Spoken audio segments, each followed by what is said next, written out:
Sometimes you get asked to work on a mixer that you've never even touched, and you need to learn it fast. You might have never even seen it before, and although someone might have set it up already for you to use, that comes with its own set of booby traps. One time I mixed on someone else's show and the in-ear monitor sends were labelled wrong. That's a huge disaster waiting to happen. You only need to get burned once to prefer starting completely from scratch to using someone else's pre-built show. And if you want to be comfortable jumping on a completely fresh board, then you have to have a plan in place for when you get your hands on it. But when every digital mixer is so different, how can we prepare to take on any mixer? If we've not met yet, I'm Andrew and I've mixed a lot of shows on a lot of different mixers over the last 10 years. I'm going to share the 3 steps that I always take when I have to learn a new mixer or when I have to get reacquainted with an old one that I've not used in a while. One thing that definitely helps nowadays is knowing Dante. So if you need a head start on Dante, you can check out my Dante setup guide. It's free and I'll leave a link in the description down below. Without further ado, let's dive in. Before we get into this, I'll caveat it with a few things.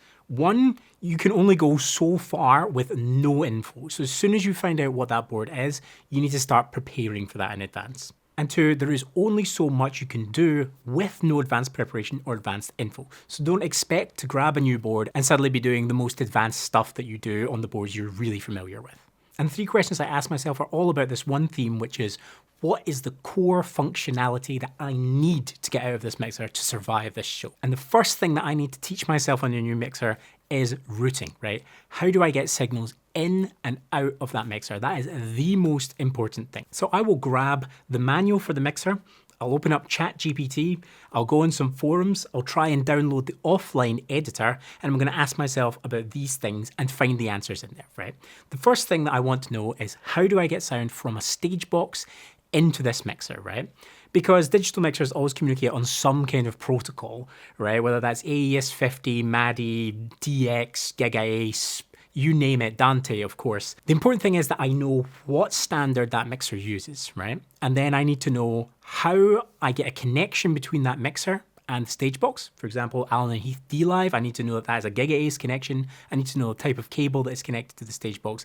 And I need to know that the processing happens on the stage box. I need to know how to find that stage box in the routing screen of the mixer and confirm that it is connected and working A-OK. And then I need to know how to take microphone signals from that stage box and get them onto an input channel in the mixer. So as I said, I'm going to be using the offline editor to get familiar with that. I'm going to be using the manual to get familiar with that. I'm going to ask ChatGPT so that when I sit at that mixer, the first thing I'm going to do is say to myself, okay, step 1, find this out. Of course, once I've found out how to get signals onto an input channel in that mixer, I need to know how to get them to the main left-right bus. Sometimes that's easy. Sometimes you need to press a button, like on Midas mixers. Really important to know that before you sit down and start pushing the faders and realize that nothing's actually even going to the master. And then I need to find out how to get that main left-right signal out of the stage box, out of a physical output on that stage box and to the PA, to the amplifiers. Because as soon as I can get mics in and mics out, I can listen to the PA and I know, amazing, right? Like, the show can now go on.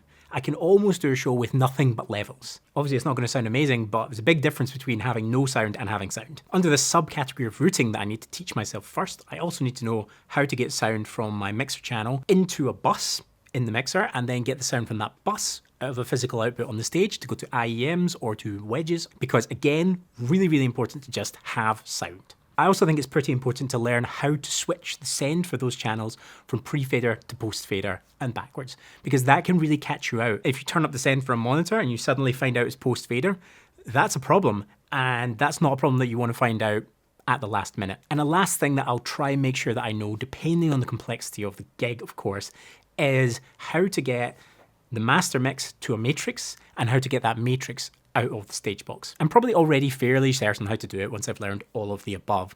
But if I have to rig up speakers, another thing I'm thinking out then is, how do I apply delay to just that output?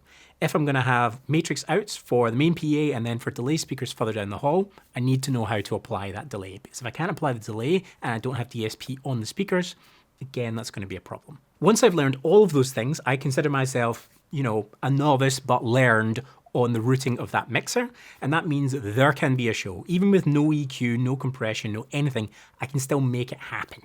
And as I said, I will usually have made a plan before I go into the show based on the manual, ChatGPT, forums, etc., of how I'm going to find all that information out. And then when I get my hands on the mixer, I'm just really quickly pushing through the menus and buttons, following the instructions I've written myself to get that stuff confirmed as soon as possible. Just a quick announcement, I want to help you build your career in live sound, so I'm going to be shortly launching the Live Sound Career Accelerator. It's going to be a 12-week program where 10 people get to work closely with me, and we're going to work on getting your skills, your confidence, and your connections built up to let you build the career that you want in live sound. If you're interested and you want to join the waitlist, you can fill out the form in the description below this video. I'll see you there. The second step I take then to familiarise myself with the mixer is I learn about navigating the mixer, about the channel functionality, and like how do I find what I'm looking for on the mixer surface and in the menus. This might seem straightforward on simpler mixers, but on more complicated ones it can get more complicated. For example, I want to know how do I find my input and my output channels, you know? If you get stuck in a menu and all you can see is your outputs and you don't know which button to press to get back to all of your channel inputs, that's not great. For example, I know in digital mixers, I've not used them a lot, but I know that you can totally customize all the layers, so it's really easy to not be able to find the things that you're looking for. The next things I need to find out are channel-specific actions. How do I apply gain to a channel? Where is the gain dial?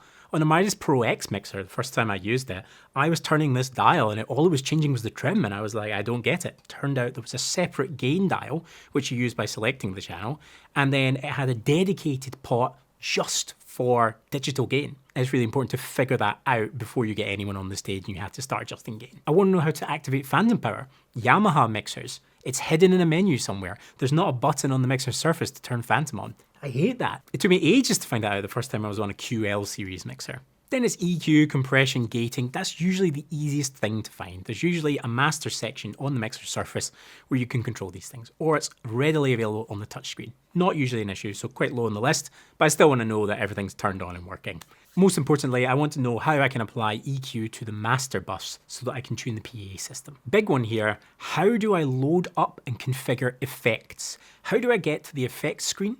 How do I patch a bus send into an effects unit? How do I return that effects unit onto a channel in the mixer and thus hear my effect in front of house? I want to know how to customize my effects. I want to know how to get 3 different types of reverb and a delay going up there. I want to know how to get a de-esser up there if I need it. I also want to know how to copy and paste channel settings, because if I'm slow on this mixer, right, if it's taking me time to find the high pass filter button, which it can do, then I want to be able to put it on once and then just click copy and paste it to all the channels that I'm going to use, because I don't have muscle memory yet. So one of the highest leverage actions I can learn is how to copy and paste between channels. Finally, and probably most importantly actually, I should have put this at the top, I need to know how to listen in on headphones. I need to know that when I solo a channel, am I getting it pre-fader listen or post-fader listen?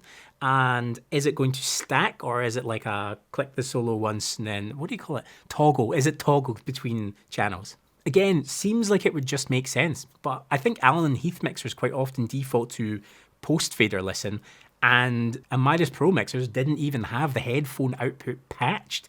In what world was that a good idea? But once I've learned these 2 things, then I'm on my way, right? Like, I'm very happy to mix a show at this point.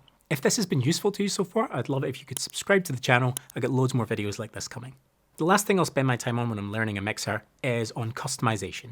How do I change the way that I control the mixer? I'll make sure that I've read the manual and that I know how I can assign channels to DCA groups, right? I'll know how to find my DCA groups, and if there's DCA spill, and I can use that. That's my favorite way to navigate about a mixer. Have DCAs on one side and just get them to spill to the other side of the mixer, and then that's all I need to run the show. I need to know how to set that up if I'm going to work that way. I also want to know how I assign groups. I might not use groups. Again, this is quite low priority. I might not use them if it's my first time on a mixer, but I want to know it just in case. I also want to find out if I can create a custom fader layout, and if I can, how do I do that? Because maybe I want to connect everything up to the mixer logically, you know, from like certain stage boxes on the stage, but then once I've got everything checked and line checked, I want to just rearrange it so that it makes sense in the way that I think about mixing. These last 2 points should have probably been earlier on, so let's move them up. These are like probably the first things I would do in the customization section, but in fact, let's just put them in a whole category of their own of essentials, right? And that is 1, how do you label a channel? Seems self-explanatory, but sometimes I've been sitting there pressing bits of a screen and I'm like, how do I do this? Midas M32 mixers. Labeling a channel, not very straightforward. And the second thing is, how do I save and recall? And how do I do that easily? I need to know that I can save what I've done, back it up to a USB stick, and if anything happens, I need to know how to get back to that point. I also need to know if there's any danger buttons on the surface that recall scenes when you press them. Midas Pro mixers have this next last scene control thing on them, and oh my god, you can just press it and it'll undo everything you've done so far if you haven't saved. I've done it before, it is awful. So I hope that was helpful. It basically boils down to read the manual, use ChatGPT and search online and prepare yourself using the offline editor. If this was useful, please subscribe to the channel and leave a comment down below and let me know how you go about learning new mixers. I'll leave a link up here to a video on how I actually think about mixing during a show. Until next time, goodbye.